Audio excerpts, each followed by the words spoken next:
ان سے پہلے ہم نے کتنی امتوں کو ہلاک کر دیا جو ان سے طاقت میں زیادہ تھی،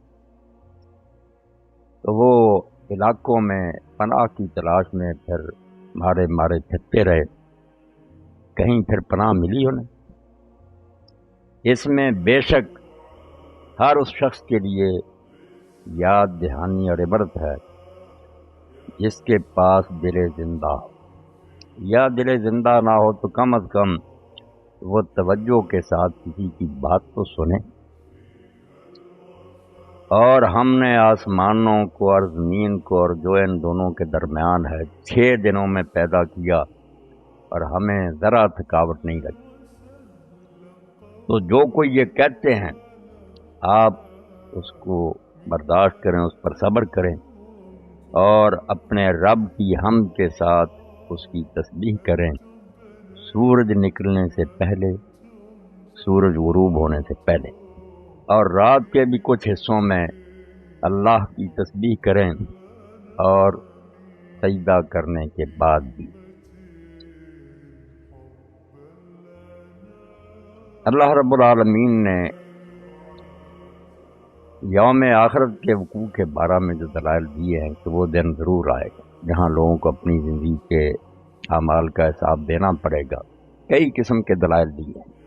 آفاقی دلائل میں سے ایک دلیل یہ تاریخی استقرار بھی ہے کہ دنیا میں جو کچھ ہوتا آ رہا ہے اس کو تم دیکھتے نہیں ہو کہ اللہ تعالیٰ کو اگر کفر سے، بدعمالیوں سے، بد کرداری سے نفرت نہیں ہے تو یہ بار بار عذاب کیوں آتے؟ اگر اس کی نگاہ میں نیک و بد سب برابر ہیں کہ جیسے چاہو رہو، اس کو کوئی پرواہ نہیں، اس نے بنا دیا عیش کرو، اس کو کوئی دلچسپی نہیں کوئی نیکی کرتا یا بدی، اگر یہ بات ٹھیک ہے تو یہ بار بار قوموں کی گرفت کیوں ہوتی ہے؟ علاقوں کے علاقے برباد کیوں ہوتے ہیں؟ ایک بار نہیں ہوئے، نوح علیہ السلام سے یہ سلسلہ چلا۔ اس سے تمہیں اس کائنات کے خالق کے مزاج کا پتہ نہیں چلتا کہ اس دنیا کا جو حکمران ہے وہ کیسا ہے؟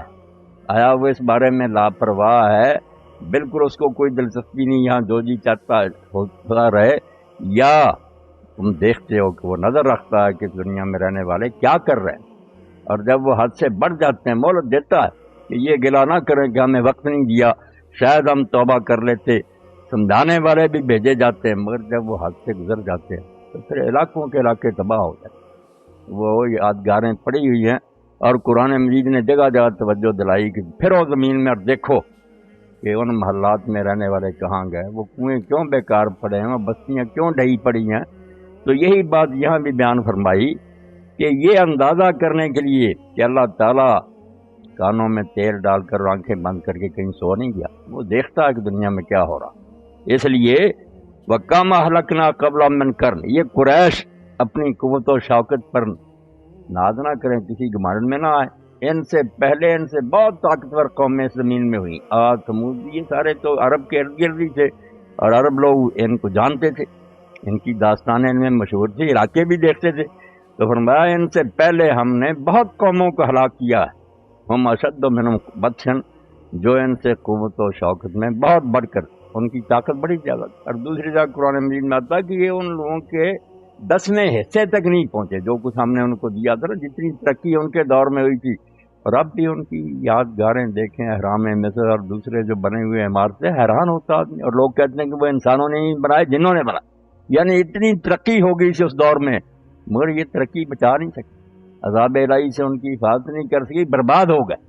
تو برباد ہونے کی وجہ جو لوگوں نے مطالعہ کیا تہذیبوں کا، وہ بھی اسی نتیجہ پر پہنچے جن میں عقل اور دیانت تھی، اور قرآن تو یہی نشاندہی کرتا تھا کہ تباہی کی وجہ یہ نہیں کہ ان کی معیشت کمزور تھی، ان کی فوجی قوت جو تھی اس میں کوئی کمزوری آ گئی، یہ ساری چیزیں عروج پر تھیں۔ اس وقت محلات تھے، عیش و عشرت تھی، باغات تھے، چشمے بہہ رہے تھے، مگر اس کے باوجود کیوں گر گئے تھے؟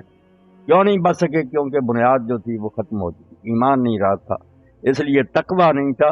یہ ٹائم بھی جیسے لوگ جنہوں نے 20 تہذیبوں کا مطالعہ کیا نا، وہ بھی اسی نتیجہ پر پہنچے کہ بالکل دنیا پر اخلاقی قانون کار فرما، یہاں راج ہو رہا اخلاقیات کا۔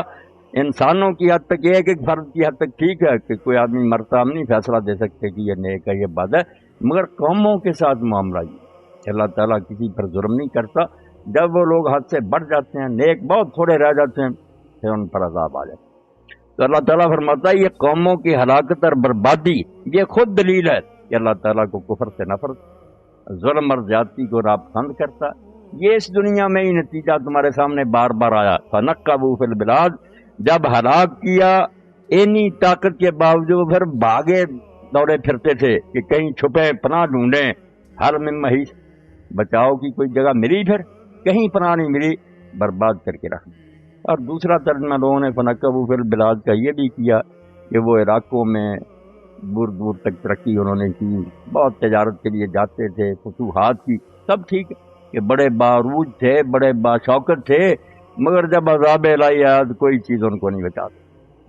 اور دوسرا ترجمہ تتر بچر ہونے کا وہ بھی ٹھیک ہے کہ جب عذاب آتا ہے بعض قوموں پر تو ایسا آیا کہ ان کا نشان ہی مٹا دیا، بعضی قوموں پر اس طرح آیا کہ جو ان کے برسر اقتدار لوگ تھے وہ مرے، فرعون اور اس کی فوجیں، باقی مصری جو تھے وہ دھکے کھاتے پھرے۔ سبا کی قوم پر جب وہ بند ٹوٹا کچھ مارے گئے، کچھ پھر شام کی سرحدوں کو چلے گئے، کچھ عراق کی طرف چلے گئے۔ یہ قبیلے تتر بچر ہو گئے اور محاورہ بن گیا کہ وہ ایسے بکھر گئے جیسے قوم سبا بکھر گئی۔ اللہ کہتا ہے یہی حال ہوتا نا، کچھ مر جاتے ہیں، کچھ پھر خیموں میں پناہ لیتے ہیں، کچھ دوسرے علاقوں میں جاتے ہیں، بار بار تو تمہارے سامنے یہ ہوتا رہتا، مگر تم یہی سمجھتے ہو کہ خالق کائنات جو اندھا ہے، نابینا ہے، اس کو کچھ نہیں سوچتا۔ ایسا نہیں ہے معاذ اللہ، وہ سب کچھ دیکھ رہا ہے، اس کی نظر ہے کہ دنیا میں کیا ہو رہا ہے۔ اسی وجہ سے بڑی بڑی قوت اور طاقت کے باوجود قومیں تباہ ہوتی ہیں، کوئی شے انہیں بچا نہیں۔ ہمارے ہاں جو زوال آئے ہیں غرناطہ میں، قرطبہ، دلی اور بغداد، سب کچھ تھا اس وقت مسلمانوں کے پاس، مگر ایمان اور کردار میں خامی آ گئی کہ برباد کر کے رکھ دی۔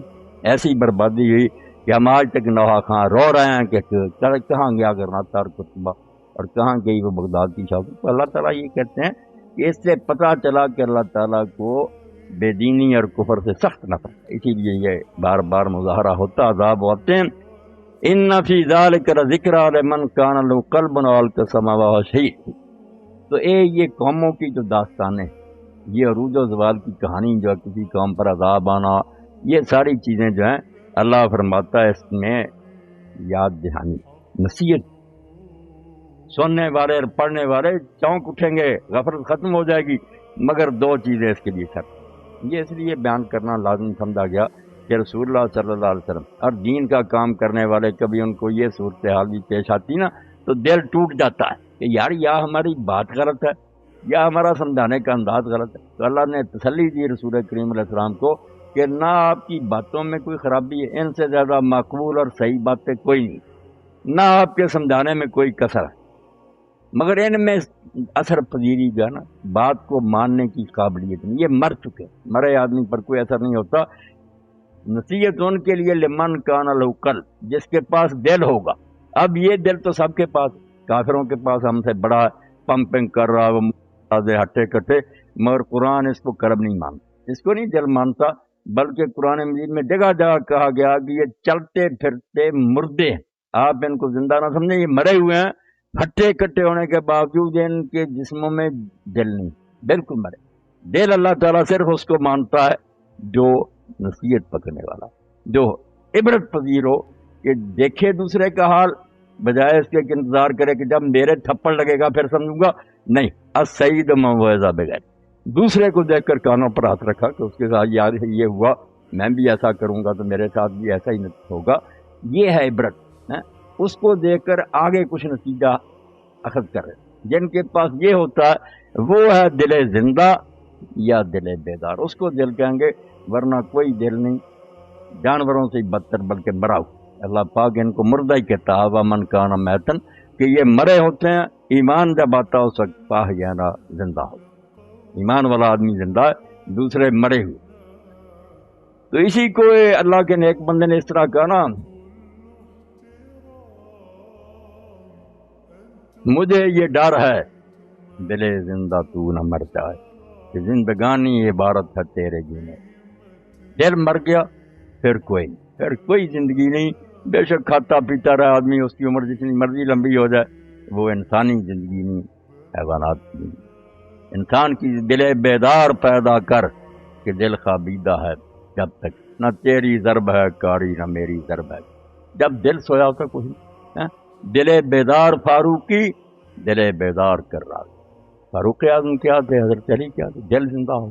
بس ان کے دل جو تھے ہر چیز سے نصیحت حاصل کرتے تھے کہ جانوروں کی طرح صرف کھانے پینے اور اولاد جاننے کے لیے نہیں ہم آئے، ہماری زندگیوں کا مقصد کچھ اور ہے. جہاں ہے تیرے لیے تو نہیں جہاں تو.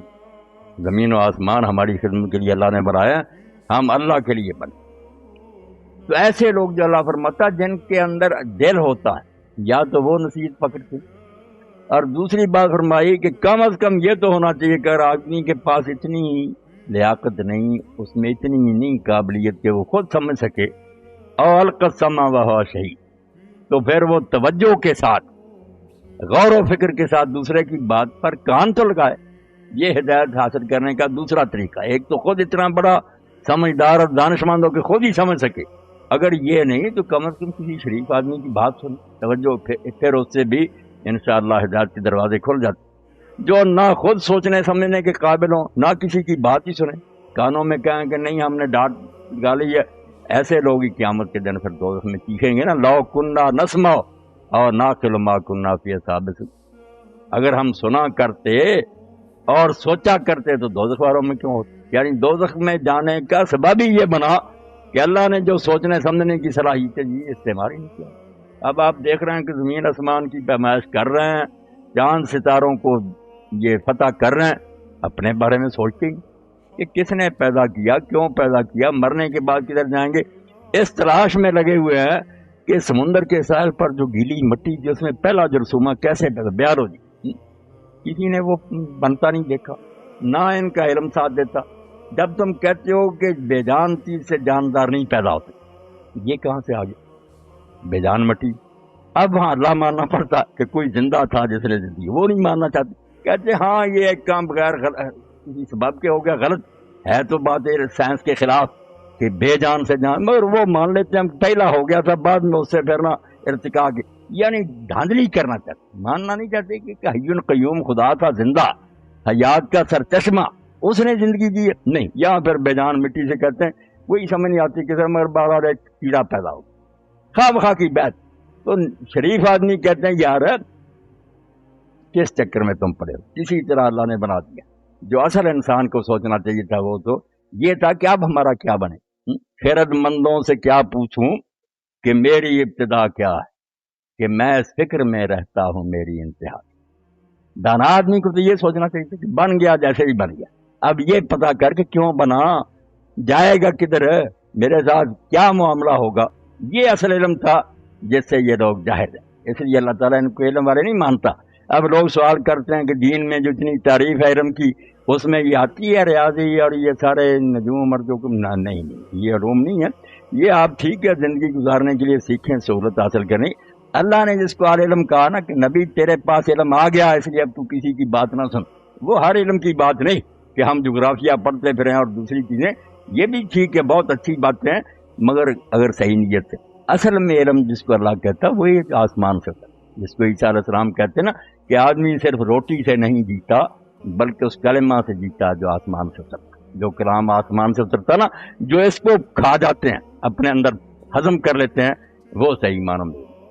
باقی جو مرے ہوتے تو اللہ پاک فرماتے ہیں کہ نصیحت ہے اس طرح لوگوں کی آنکھوں کے سامنے پھیلی ہوئی ہے زمین میں نشانیاں کہ تباہ ہو گئے لوگ جو اللہ کے دین کے منکر تھے، مگر اس سے نصیحت تو وہ پکڑے گا جس کے پاس دل ہوگا سوچنے سمجھنے والا، یا کم از کم وہ کسی کی بات ہی توجہ کے ساتھ سنے گا.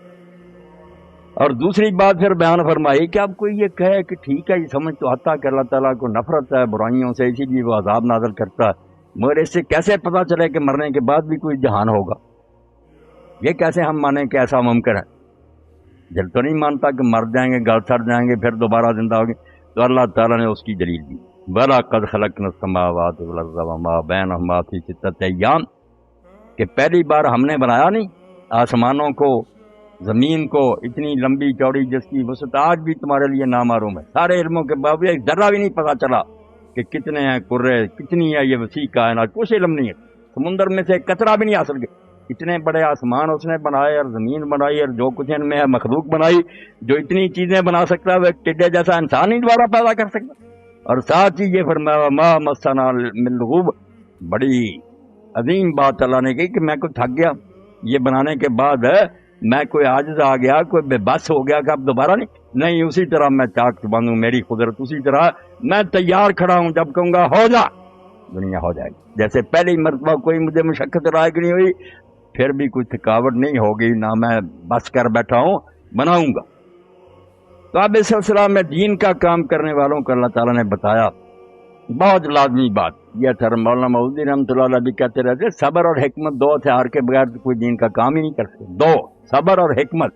حکمت یہ ہونی چاہیے کہ جو حالات ہیں آپ کون سا راستہ نکالیں۔ وہ کہتے ہیں جن کو یہ نہیں پتا ہوتا وہ ٹکر لیتے رہتے ہیں پہاڑوں سے۔ دانا آدمی سمجھتا کہ اگر راستے میں پہاڑ آ گیا دریا اپنا رخ بدل لیتے، دوسری طرف سے نکل جاتے ہیں۔ ایسے ہی حکیم آدمی جو دیکھتا ہے کہ بس دوسرے سے کہتے ہیں یار ایک ہی طریقہ تھا، وہ تو اب رہا نہیں، حالات خراب ہو گئے، ظالم آ گیا، اس ظالم آ گیا، حکمت مدد کرے گی۔ اللہ تعالیٰ نے جو دانائی بخشی ہے، یہی عیسیٰ علیہ السلام نے اپنے حواریوں سے کہا تم فکر بھی نہ کرنا کہ جب تبلیغی کے لیے تم جاؤ گے تو تم کیسے بات کرو گے، نہیں، وہ خود روح القدس تمہارے اندر بولے گا، اللہ خود اپنی طرف سے توفیق دے گا، تمہاری زبان سے جو مناسب باتیں وہ خود ہی نکلیں گی، تم نام لے کر چلو تو صحیح ہو، وہ آپ میرے ساتھ ہاتھ پکڑ کر چلے گا۔ تو دوسری بات صبر، کہ اس راستے کو اگر کوئی سمجھتا ہے نا کہ ٹھنڈی سڑک ہے، دو رویا درخت ہے، کار ہے، اس میں بیٹھ گیا بس سیدھا نکل جاؤں گا جنت، وہ غلط بات، یہ کانٹوں سے بھری ہوئی راہ ہے۔ ایسا اگر آسان راستہ ہوتا تو اللہ کو جو سب سے پیارے تھے، جن کے قدموں کی خاک ہمارے سر کا تاج، انبیاء علیہ السلام، کیوں مشقتیں ہیں، قتل کیے گئے، وطنوں سے نکالے گئے، لوگوں نے بہت تکلیفیں انہیں پہنچائیں، اللہ کے رسول علیہ السلام کا کیا حال ہوا؟ عمر مومن عائشہ صدیقہ نے پوچھا یا رسول اللہ، جو احد کا دن تھا جب آپ کا سر مبارک زخمی ہوا، دندان ٹوٹ گئے اور آپ گڑھے میں گرے، اس سے سخت دن بھی کوئی آیا؟ تو فرمایا عائشہ میری زندگی میں سب سے سخت دن طائف والا دن، جو حال میرا اس دن ہوا اتنا ظلم کبھی بھی نہیں، پتھر برسائے گئے، بے ہوش ہو کر گر جاتا تھا، زید بن حارثہ اٹھاتے تھے، پھر ظالم پتھر مارتے، بڑی مشکل سے اٹھا کر لے گئے اور شہر کے باہر جا کر ایک باغ میں لٹایا۔ آپ نے فرمایا مجھے اس وقت تک کوئی خبر نہیں تھی کہ میں آسمان پر ہوں، ہوش ہی نہیں، تھوڑا نچوڑ کر انگور کا رس وہاں کافر ہی سے ان کو ترس آ گیا، آپ کی خیر برادری تو تھے ہی، تو عداس نصرانی نے جو ان کا غلام تھا اس کو بھیجانا، اس نے لا کر جب نچوڑ کر آپ کو پلایا تو آپ نے بسم اللہ کہہ کر پیا۔ جب ہوش آیا تو عداس نے کہا یہ سے رکھ میں بسم اللہ کہوں؟ وہ کئی دیر سے ان کافروں کے پاس عتبہ شہبہ کے رہ رہا، اس نے کہا بسم اللہ یہاں کیا؟ تو حضور نے فرمایا تم کس علاقہ کی؟ اس نے کہا میں نینوا کا، عراق کا۔ تو آپ نے فرمایا ہاں وہ میرے بھائی یونس کا شہر۔ اب اس نے پوچھا یونس کو آپ کیسے جانتے ہیں؟ اہل کتاب صرف اس کو جانتے ہیں، اور آپ کا بھائی کیسے تھا؟ آپ نے فرمایا وہ بھی اللہ کا نبی، مجھے بھی اللہ نے نبی اسی لیے میرے تاج ہے۔ اس نے ہاتھ چوم، جب وہ واپس گیا تو انہوں ظالموں نے کہا ہم نے تو یاد ترس کھا کر یہ کیا تھا، تو ہاتھ چومتا پھرتا تھا۔ وہ کہنے لگا بھائی تم ایمان لاؤ نہ لاؤ، جو باتیں اس نے کہی سوائے اللہ کے سچے نبی کی کوئی نہیں کہہ سکتا۔ تو مسجد عداس وہاں بنی ہوئی تھا اس کے رات۔ تو اللہ کہتا ہے کہ اگر دین کا کام کرنا تو پھر بھائی یہ ہتھیار تو ساتھ لے کر نکلو، فاصبر علی ما یقولون۔ لوگ بہت بکواس کریں، کوئی پاگل کہے گا، کوئی دیوانہ، کوئی کہے گا یہ خود غرض ہے، ان کا کوئی مطلب ہے، یہ لالچی لوگ ہیں، اقتدار کے بھوکے ہیں، یہ اسلام آباد چاہتے ہیں، 100 طرح کی باتیں ہوں گی۔ کوئی کچھ کہے گا، کچھ کہے گا، دکھ دیں گے، تکلیفیں دیں گے، کوئی قیامت کے بارے میں کہے گا یہ تو دیوانوں کی بات ہے، یہ ہو سکتا ہے کہ مٹی ہو جائے آدمی پھر دوبارہ زندہ، یہ ساری باتیں قرآن میں آتی، کبھی آپ کو مجنون کہتے، کبھی قیامت کا مذاق اڑاتے۔ تو اللہ کہتا فاصبر علی ما یقولون، دین کا کام کرنا، لو جی چاہے لوگ کہتے رہیں، برداشت کرنا، ان سب کو سہنا ہے، صبر کرنا ہے، ڈگمگانا نہیں، اپنے کام میں لگے رہنا۔ اب یہ کام بڑا مشکل، فاصبر علی ما یقولون آسان تو نہیں، لفظ تو سادہ سا ہے کہ جو کہیں اس پر برداشت کیا کرنا، تھک ہار کے آدمی بیٹھ جاتا کہ نہ میری کوئی غرض ہے، نہ لالچ ہے، نہ ان سے چاہتا ہوں مفت میں گالیاں کھاتا ہوں۔ تو اللہ تعالیٰ نے پھر کہا کہ وما صبرک الا باللہ، کہ صبر بھی نہیں ہو سکے گا جب تک میری مدد ساتھ نہیں ہو، میں ہی صبر کے لیے قوت دوں گا۔ صبر کوئی آسان بات، کڑوا، بالکل تلخ صبر، اگرچہ تلخ بڑے شیریں دار ہے، کڑوا اثر میٹھا، مگر اس کے لیے بڑی مشکل۔ تو اللہ نے کہا صبر بھی اللہ کے ساتھ ہوگا۔ اب قرآن مجید میں جب دیکھے ہیں تو بھائی صاحب رحمۃ اللہ علیہ فرماتے ہیں ایک جگہ تو یہ کہا وما صبرک الا باللہ، صبر اللہ کے بغیر نہیں. دوسری جگہ فرمایا یا ایھا الذین آمنوا استعینوا بالصبر والصلاۃ، اللہ کی جگہ نماز رکھ دی کہ اہل ایمان صبر سے مدد حاصل کرو اور نماز کی، یعنی اللہ کے جگہ نماز آ گئی. یہاں بھی وہی بات کہ اللہ تو نہیں ملے گا تمہیں، نہ وہی آئے گی کسی پر. اب اللہ سے مدد لینے کا کیا طریقہ، اللہ کی مدد کیسے ملے گی، کس طرح وہ ساتھ ہوگا؟ بس میرا علامہ جو یہ بکتے ہیں بکتے رہیں، آپ صبر کریں. وَسَبِّحْ بِحَمْدِ رَبِّكَ قَبْلَ طُلُوعِ الشَّمْسِ وَقَبْلَ الْغُرُوبِ وَمِنَ اللَّيْلِ فَسَبِّحْ وَأَدْبَارَ السُّجُودِ.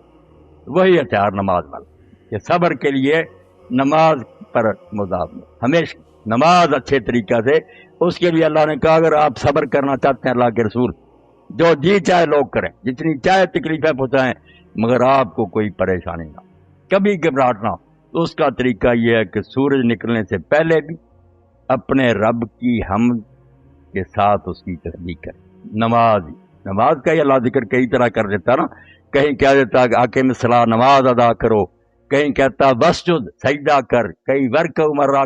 جو نماز کے بنیادی اجزاء ہے نا، جو آپ نے کئی مرتبہ سنا کہ نماز کے جو ارکان ہیں نا، جو اصل پلرز ہیں، وہ سارے مسلمانوں کے ایک ہے. وہ قرآن نے نشاندہی کر دی کہ قرآن پڑھو، قیام کرو، رکوع کرو، سجدہ کرو، بتا دیے. اب ان کو کس طرح سیٹ کرنا تھا نسخے کو کہ قیام کہاں ہو، قرآن کہاں پڑھا جائے، رکوع کیسے ہو. صحیح یہ اللہ کے رسول نے جو ڈیمانسٹریٹر تھے، ساتھ اللہ کی طرف سے آئے تھے کہ پوری طرح شکل بنا کر دکھا دی. انہوں نے بتایا یہ چیزیں قرآن میں ہی ہے. اب قرآن نے ہی نماز کا ایک نام اور رکھ دیا، تسبیح اور حمد، کہ سورج نکلنے سے پہلے بھی اللہ کی تسبیح اور حمد کر، سورج غروب ہونے سے پہلے بھی کر، اور رات کے کچھ حصوں میں بھی اس کی تسبیح کر، اور سجدوں کے بعد بھی تسبیح کر. یہ نماز کے ہی اوقات ہیں جن کو حضور نے پھر 5 الگ الگ بیان کر کے یہاں اشاروں میں بات آ گئی کہ سورج طلوع ہونے سے پہلے، سب جانتے ہو فجر کی نماز، فجر سے سورج نکلنے سے پہلے کون سی ہے تسبیح اور حمد؟ فجر کی نماز. اور اوقات بھی بجائے اللہ نے اس طرح کے زور اثر فجر اس طرح نہیں بیان کیے. آپ دیکھتے ہیں سورج نکلنے سے پہلے، سورج ڈوبنے سے پہلے، سجدے کے بعد، ستاروں کے منہ موڑنے کے بعد، تاکہ پتہ چلے کہ اللہ تعالیٰ نے اوقات جو چنے ہیں نا، ان میں بڑی گہری ہے. اس وقت اس کائنات میں ایک انقلاب آتا ہے، اندھا نہیں دیکھتا، تبدیلی نظر آ رہی ہے. جھنڈی لہرائی جا رہی ہے، جیسے گارڈ جھنڈی لہراتا نا سرخ یا سبز، تو ڈرائیور سمجھ لیتا ہے انجن کا، ریل کا، کہ یہ کہہ رہا روک دے یا وہاں اشارے ہو رہا ہے کہ جب فجر ہوئی، سیاہ رات میں سے رات نے اپنا بستر لپیٹا، روشنی کی لکیر آ گئی، نشان تو ظاہر ہو گیا. ایک تبدیلی نظر آ رہی ہے کائنات میں. اندھے نہیں سوچتے، وہ بے خبر سوئے رہتے ہیں، ورنہ وہ جھنڈی لہرا دی گئی کہ وقت ہے اللہ کی تسبیح ہم کا. ستارے کوچ کر رہے ہیں، سورج آ رہا، رات گئی، دن آ رہا. تبدیلی، انقلاب اور تغیر. اس وقت پھر بندہ مومن اگر وہ دل ہوتا نا، جو پیچھے ذکر ہو کہ جن کے دل ہیں مرے نہیں، وہ بےتاب ہو جاتے ہیں. چڑیاں چہچہانے لگیں، پرندے اس کے نغمے گانے لگے، ہوا جو آ کر پتوں کو لہرا رہی اور یہ ساز بجنے لگے. میں سویا پڑا نہیں سوتا. اور اسی لیے نماز فجر کا ذکر بھی پہلے کیا. اللہ کے رسول کی حدیثیں بھی آپ دیکھیں، حضور نے 2 نمازیں جو ہے نا، ان دونوں کا پہلے ذکر کیا، ترتیب چھوڑ دی. پہلے 2 جو ہم ہیں 5 نمازیں، مگر سورج نکلنے سے پہلے اور سورج ڈوبنے سے پہلے اثر، یہ 2 نمازیں حضور نے فرمایا. جو کہتا ہے کہ قیامت میں جنت میں مجھے اللہ کا دیدار ہو، وہ ان 2 نمازوں سلل بڑھتا ہے. یہ ٹھنڈے وقت کی 2 نمازیں جو ہے نا، وہ بھی رات کی ٹھنڈک ہوتی ہے، یہ سورج کی تمادد اور گرمی بھی ختم ہو جاتی، بہت کمزور ہو جاتا. تو فرمایا یہ 2 نمازیں ضرور پڑھیں. اور ان 2 نمازوں پر بہت زور دیا حضور. تو اللہ نے کہا سورج نکلنے سے پہلے فجر پڑھو، اور جب سورج غروب ہونے کا وقت آتا ہے اثر بھی اسی لیے کیا. امام ابو حنیفہ رحمۃ اللہ نے حضرت علی کے مسلک پر چلتے تھے نا کہ 2 سایہ وہ گناہ ہو جائے پڑھیں. اسی لیے اثر کہتے ہیں نچوڑنے کو، کہ دن نچڑ جائے، تھوڑا سا رہ جائے. جو بہت دن ہوگا ابھی پھر تو وہ بات نہیں ہوگی. جب بالکل وہ غروب کے قریب چلا گیا نا، 1.25 گھنٹہ باقی رہ گیا، دن کی قوت نچڑ گئی، جوانی ختم ہوگی، بڑھاپا آ گیا. اور بالکل وہ جیسے میاں محمد بشیر رحمۃ اللہ علیہ فرماتے ہیں، دیگر تے دن گیا محمد اور کنوں چھپ جا. یہ دیکھ بتا رہا ہے کہ پیدا ہوا، جوان ہوا، بڑھاپا آیا، اب کمزور ہو، بالکل بوڑھا ہو گیا، مرنے کے قریب پہنچ. اور نماز مغرب تو ایسے ہی جیسے برزخ میں داخل ہو گیا، دنیا سے قبر میں چلا گیا ایسے، اور عصر کی نماز، عشاء کی نماز بالکل ایسے کہ آخری نشان بھی سورج کا مل جاتا، جیسے ہماری یاد بھی بھول جاتی ہے لوگوں کو کئی سال بعد، ذکر بھی نہیں ہوتا، جب بالکل آخری نشان جو ہوتا ہے نا کہ سفیدی آئی وہ بھی گئی اور آسمان برابر ہو، یعنی اوقات ہی اللہ نے ایسے قرآنی نام ایسے ہیں جن میں اشارے ہیں کہ تبدیلی نہیں نظر آتی۔ بے دلو کی شمس، تم دیکھتے نہیں ہو کہ سورج چڑھتا گیا، جیسے کوئی آدمی سجدے سے اٹھ کر قیام کی طرف جائے، سیدھا کھڑا ہو گیا قیام، اور جب این سیدھا کھڑا تو اب سر خم کریں گے، اب جھکنے لگے، ڈر گیا، ہم کہتے ہیں زوال آ گیا، سورج سر سے اس طرح آگے چلا گیا، دروغ قرآن نے اس کا رنگ اپنی جگہ سے ٹل گیا، بالکل ایسے جیسے رکوع کی طرف جا رہا، اب جو نماز اثر ہوگی وہ رکوع اور مغرب کی ہوگی سجدہ، اس وقت حدیث میں سجدہ کہا کہ سورج اس وقت اللہ کو سجدہ کرتا، یعنی دنیا والوں کو بتاتا کہ میں آج مجھے اکیلے لے جا رہا، لایا تھا باغ پکڑے لے جا رہا، میں جا رہا ہوں تم، بالکل ایسے اوقات اللہ کہتا ہو، یہ اوقات خود تو آئی دیتے ہیں کہ جاگنے والا دل جس کا ہے وہ چیخ اٹھے کہ سورج نے سر جھکا دی، وہ کم ہو گیا، اور اس کے ساتھ ہی سائے بڑھ گئے، اللہ کہتا ہے سائے بڑھتے ہیں، یہ سائے اسی لیے رکھے ہیں کہ چیزوں کے سایوں نے بھی خدا کو سجدہ کر دی، قرآن میں سجدہ ہی کہا سایہ کہ سایہ سجدہ کرتا، گھٹتا گھٹتا بڑھنے شروع، حکم مانا ہی نہیں، تم سوئے ہوئے، تو اللہ پاک فرماتا ہے اگر صبر حاصل کرنا ہے نا کہ زندگی کی مشکلات اور دشواریوں میں تمہیں پریشانی نہ، ڈپریشن کا شکار نہ ہو، ہمیشہ راضی اور خوش رہو، تو ہے تو اللہ کی یاد ایسی کہ ہر لمحہ ہونی چاہیے، مگر جیسے ہر چیز کے لیے کچھ فصلیں ہیں، کچھ موسم ہیں، کچھ گھڑیاں ہیں، اس کے لیے میں نے اوقات مقرر کر کہ یہ جو وقت کم از کم ضرور کرو نا کہ تصویر حمد کر سورج نکلنے سے پہلے اور سورج غروب ہونے سے پہلے، وَمِنَ اللَّيْلِ فَسَبِّحْ، اور رات کے وقت بھی اس کی تسبیحیں کر،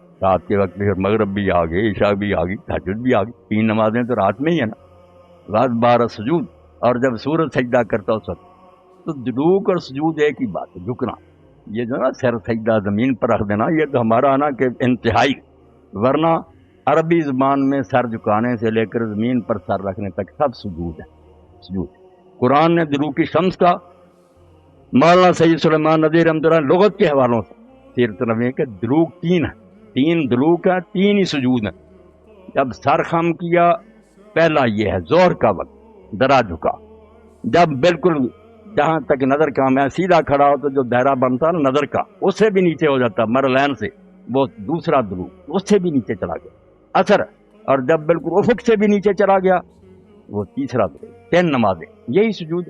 حضور پاک صلی اللہ علیہ وسلم نے سجود کہا کہ جب سورج ڈوبتا ہے سجدہ کر، تو اللہ تعالیٰ نے کہا ادبار سجود، جوں جوں سورج سجدے کرتا جاتا ہے تم بھی ساتھ ساتھ تسبیح اور حمد کرتے۔ اب تسبیح اور حمد کا یقین جانے نماز کے لیے یہ چیز جو اللہ نے چنی، اور اس لیے سبحانک اللہم و بحمدک ہم پڑھتے ہیں، سبحان ربی العظیم، سبحان ربی الاعلیٰ، وہ بھی حدیث میں آتا کہ اس کے ساتھ بھی حضور و بحمدک کئی مرتبہ پڑھتے، سبحان ربی العظیم و بحمدک، سبحان ربی الاعلیٰ و بحمدک، ایسا حدیث پاک میں، یہ بھی کہتے تاکہ دونوں پر عمل ہو جائے، تسبیح بھی اور حمد بھی۔ اب تسبیح کو ہر شخص جس کو علم ہے وہ جانتا کہ یہ تنزیہ پر مبنی، اس میں کوئی چیز نہیں کہ اللہ میں یہ ہے نہیں، صرف انکار ہے کہ اللہ میں یہ چیز نہیں ہے، یہ چیز نہیں ہے، یہ نیگیشن، نفی ہے۔ حمد میں اس بات ہے کہ اللہ میں یہ ہے، یہ ہے، یہ ہے، دونوں کی طلب اور ایجاب۔